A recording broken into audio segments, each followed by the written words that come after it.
Mukomanashi, I don't know if you still remember me. Ndini zvekare ndadzoka. Ndakamboposta nyaya yangu paya mukaiverenga. I have been here with 2 confessions. Ndiri kuramba ndichingodzoka zvekare ndichikuudzai kuti handisi murevi wenhema. The last time pandakadzoka nenyaya yangu ndichikuudzai nyaya yemusikana uya wandisina kuda kutaura zita rake. Vazhinji I was glad kuti makakwanisa kubata kuti ndainge ndichireva ani. Kune vasingamuzivi, uya anowanzokuti paningi ndiye wandainge ndichitaura nezvake. Ndikakuudzai kuti skiri riripo nderekuti kumakwa, of course munhu haungazoshayi munhu anokuvenga, but ini ndakaona zvinyorwa mugroup kuti sei akapinda muchigemu ichi asina munhu waakamboita zvemagurupu naye, because staira rekuzimu nderekuti paunopinda unofanira kuti unge uchiita zvemagurupu. Vanhu vozoti dai tainge tisiri isu takamusimudzira angadai asina kuzomboita mbiri yaainayo. But nyaya yandiunza pano haisiri iyo, but i-observation iyo yandakangoita. If you know, pane imwe nyaya mukomanashi iyo yakatrenda paFacebook yavamwe baba avo vari kunzi vakatorwa video. Kutorwa video kwavakaitwa vainge vachitoda kutonyadziswa kunzi munhu anoita zvekubika sadza mutauni, zviya zvekusekana zvatinoita semazimbabweni. Saka yakabva yachizoita backfire kuti instead yekuti vanhu vange vachizoseka nekushoropodza haso yeumwe munhu kuti sei achibika sadza mutauni, vanhu vakabva vamunzwira tsitsi, especially team diaspora rakarwadziwa nazvo. Neniwo ndikatobatikana mukoma nekuti ndakaona kuti munhu ari very honest. Yepano pakuti munhu azoitirwa a GoFundMe, makazoona zvakaitika here? Mavideo acho ndinawo, mamwe andakadownloada kubva kuFacebook. Ndichakutumidzirai kana kuri kunzi munenge musingaizivi nyaya yacho, munokwanisa kuzoisa video racho kana paconfession iyi kuti vanhu vange vachizonzwisisa kuti ndiri kutaura nezvei. Saka mukoma, pavideo iroro zviri kuitika ndezvekuti baba ava vari kurohwa nevamwe vakomana mushure mekunge vanzi vainge vaenda kunogamuchira mari yavo yeGoFundMe. Vari kurohwa vachinzi wabafoni kikikikiki. Mukoma, ichi ndo chigemu chemazimbabweni.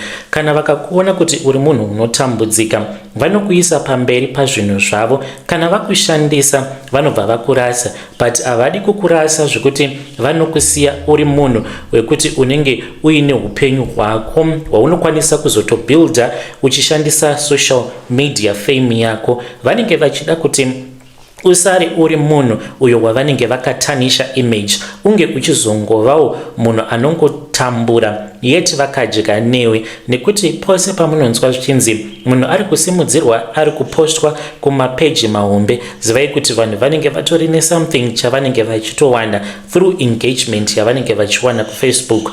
I'm sure kuti by now zvinhu zvose izvi mava kuzviziva, hamuchadi kuudzirwa. Saka kana ukaona munhu ava kuposta munhu anotambudzika, ziva kuti ari kuzviitira engagement, haasi kuzviitira kuti iye ange achizonzi ane moyo wakanaka. Saka mari iyo yavakanzi vakaunganirwa, mari iyo yomukoma, analysis yangu neopinion yangu inoti baba ava mari iyoyo yakatongoshandisiwa pazvimwe zvinhu. Vanhu vakaona kuti hapachina mari ndokubva vamusetera dhende mudhara iyeye kuti ange achizovengwa nevanhu, nekuti kana zvikangonzi abafoni panhamo, vanhu vanobva vatongomuvenga nekuti anenge anzi imbavha. Ndo zvakaitika paari. Ndinongoti kwamuri muri yeZimbabwe, kana wafunga kuti unge uchiita chigemu chesocial media, ziva kuti vanhu vane utsinye, kana kuti Mwari vakada kukuloketa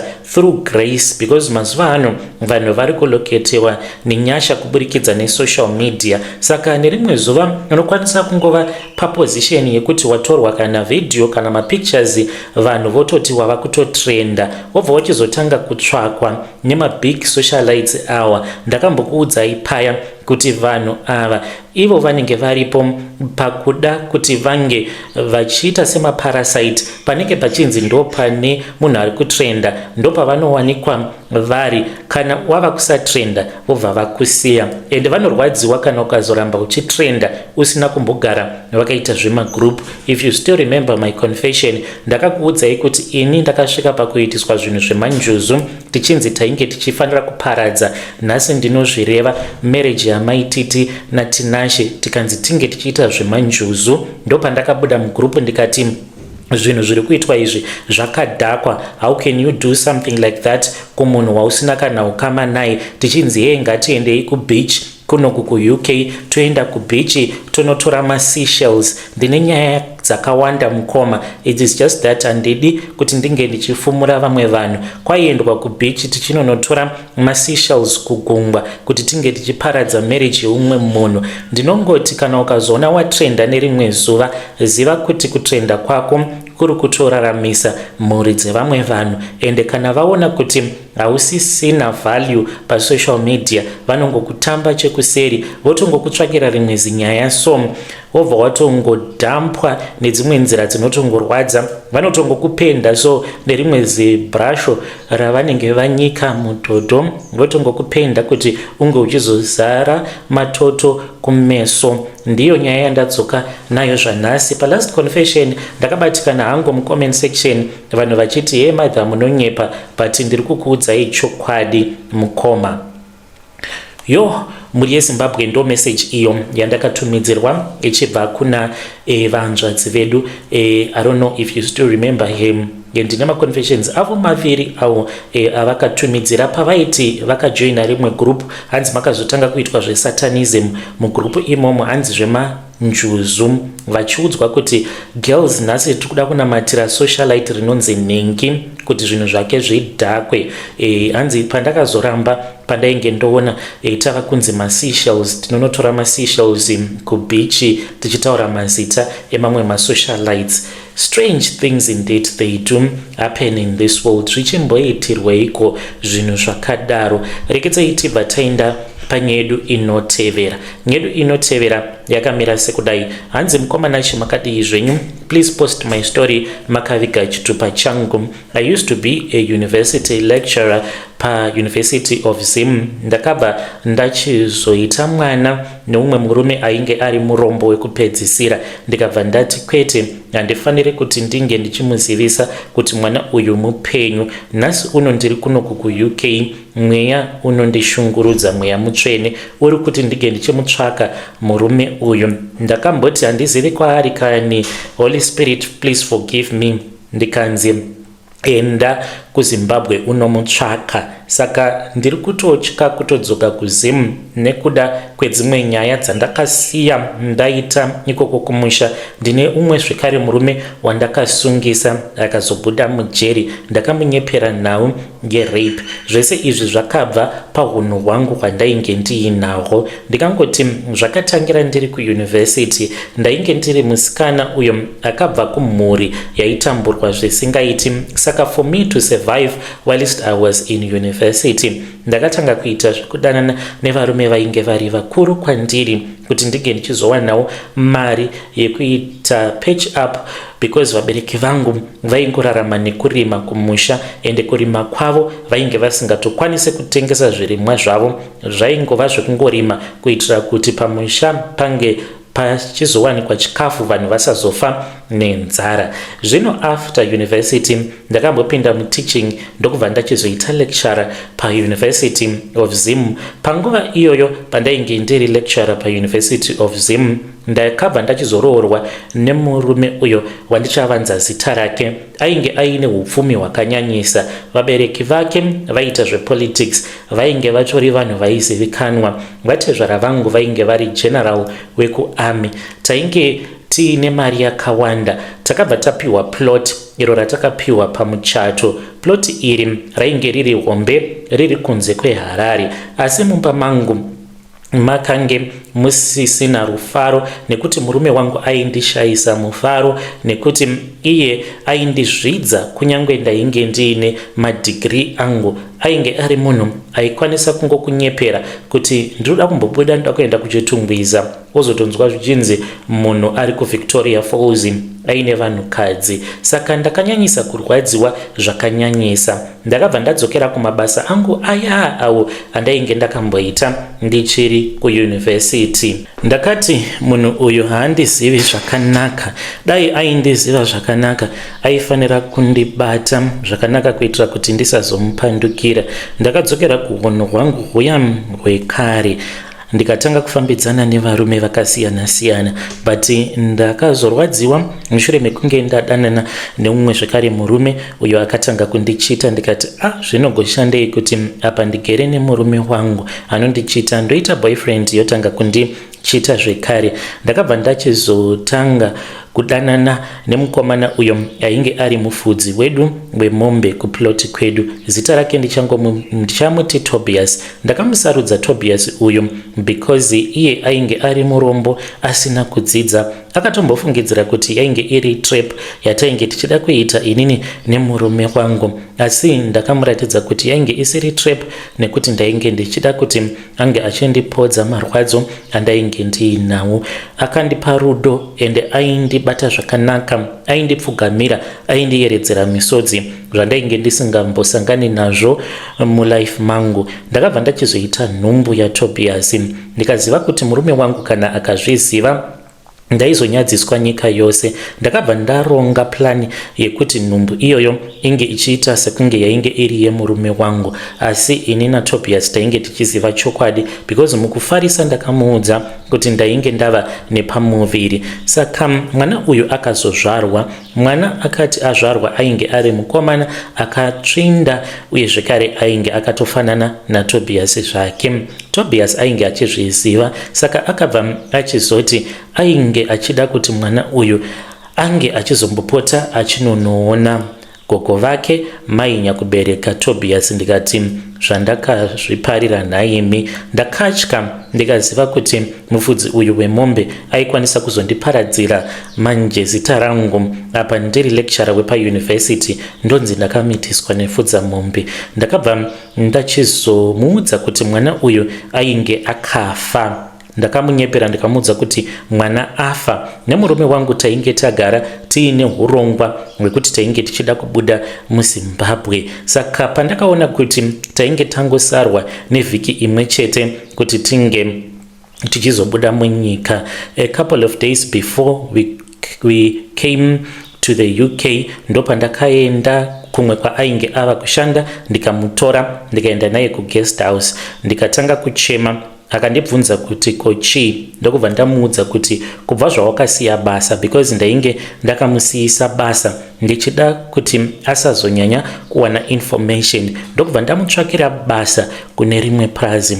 Ndakachema zvisingaita. Akandibvunza kuti dambudziko rainge riri rei. Ndikamuudza kuti mwana ainge akafa tikamuviga. Akatanga kuchema akati sei usina kuzondiudza, ndaida kuonawo chitunha chemwana wangu. Ndakamuudza ndikamuchikidzira zvekare ndikati iwe unozviziva wani kuti vabereki vemurume wangu vanoita zvechizano, unoda kuzokandwa muasidi here, unoda here kuurawa. Ndakamuchikidzira nenyaya dzemaCIO. Ndikamuudza kuti murume wangu ainge aine mari yekumunyudzisa, ndokusaka ndainge ndakangoramba ndakanyarara. Ndikamuvimbisa kuti tainge tichazozama zvekare kuti tinge tichizoita umwe mwana. Ndikamuudza kuti ndaitoda kuti ange achienda nene kun'anga ndinge ndichizonouchikwa kuitira kuti ndizoita kana mapatya panguva imwe chete. Akafara zvisingaite achifungidzira kuti ndainge ndichiri kuda nezvake, but ndainge ndaita sarudzo yekuti future yainge yakakosha kudarika rudo.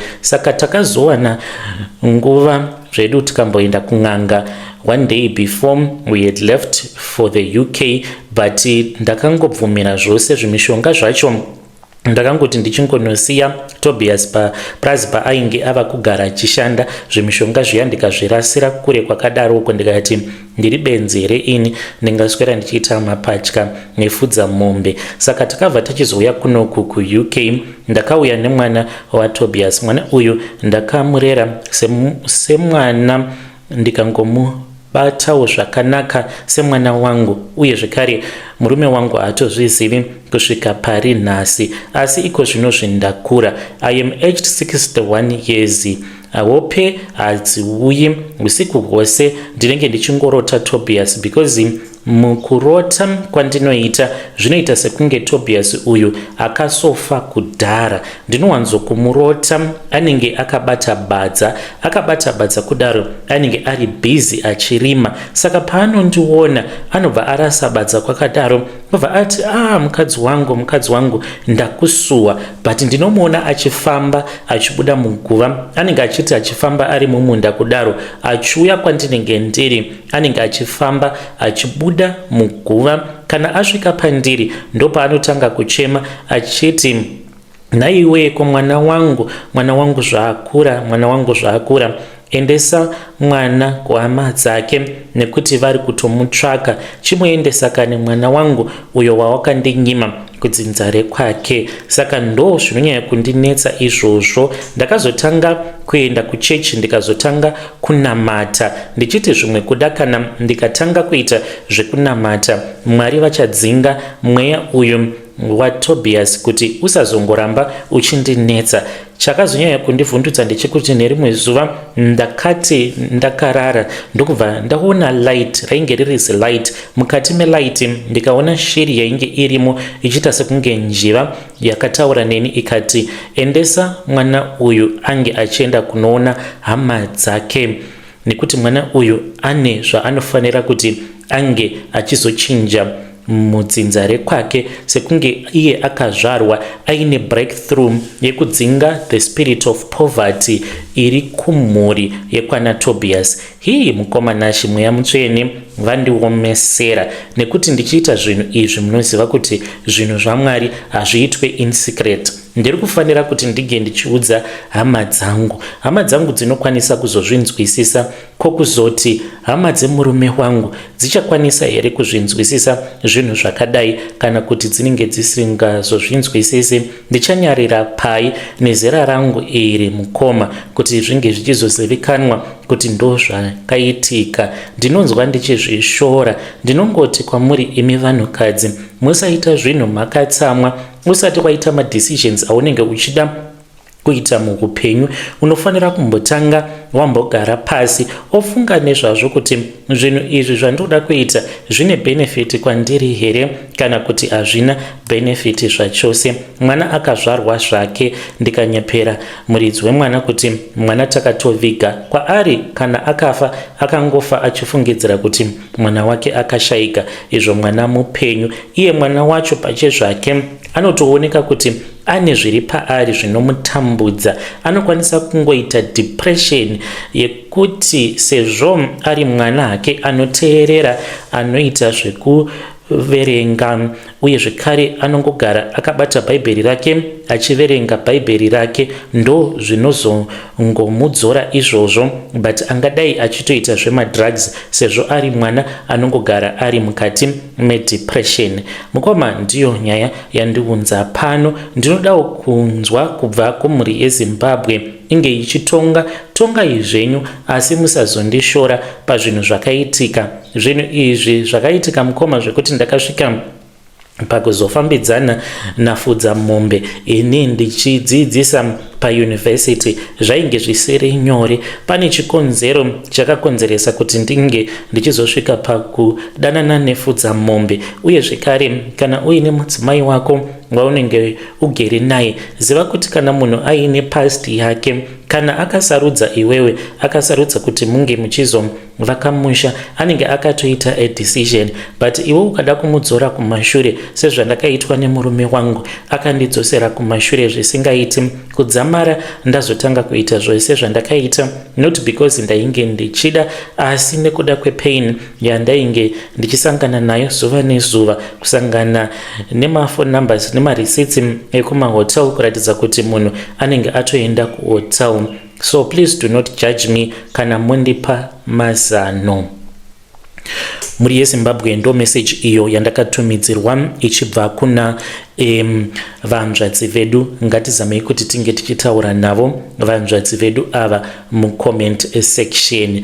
Zvakangooma hazvo vedu we, ngativapei mazano mucomment section. Munozviona sei nhai vedare? Hanzi do not judge me, ndakabhaiza. Hanzi pakabhaizika ndikanyepera. Tobias kuti mwana wako akafa, ini ndichiziva zvangu kuti mwana haana kufa. Yo, zvakangooma hazvo vedu we. Rikedzai tibva taenda panyedu inotevera. Nyedu inotevera yakamira sekudai so. Hanzi, makadi zvenyu mukoma, please post my story makavika uchitupa changu. Ndauyawo pano ndiine confession yangu iyo yandiinayo. Ndinongoti mune mamwe magroup awo amunenge muri maari evanhu vanoita zvekudzidzisai maherbs. Mamwe acho munogona mutori nevanhu vanenge varimo vachida kutokukanganisai. Vamwe vacho vanenge vatori masatanisti. Iniwo ndakajoina group remasatanisti tichiti tiri kudzidziswa miti nesora zvinorapa, tisingatozivi kutoti takatojoina group remasatanisti. Ndakadyisa murume wangu mupfuwira ndichipiwa mahome remedies kwemakore maviri. Murume wangu akasvika pakuita cancer. Iniwo ndiri kurwara nesame cancer yepahuro iyo yakamuuraya. Zvakaitika mukomana shinde zvekudai so. Ndakange ndichishanda muprazi. Ndainge ndagara ndiri munhu ainge akavengwa nehama dzemurume wangu. Nemurume wangu takasangana pane rimwe prazi kunoko kuDurban. Ndachinja hangu kunzvimbo kwandinogara ndikati kuDurban kuitira kuti vekuziva vasazozviziva kuti ndini ndakutumidzirai message iyi. Uye zvekare nemakore azvakaitika ndichachinja because ndinotya kuzivikanwa. Saka ndakasangana nemurume wangu mainge muri mugore ra2012.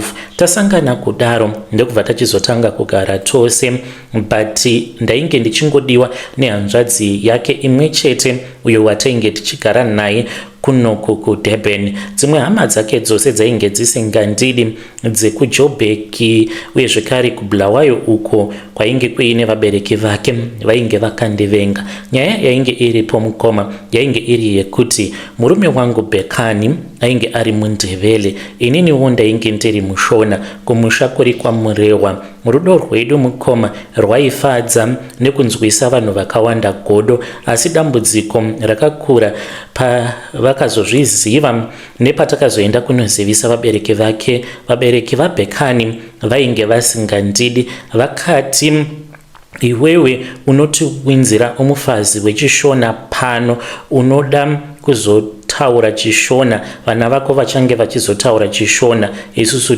tiri maNdebele.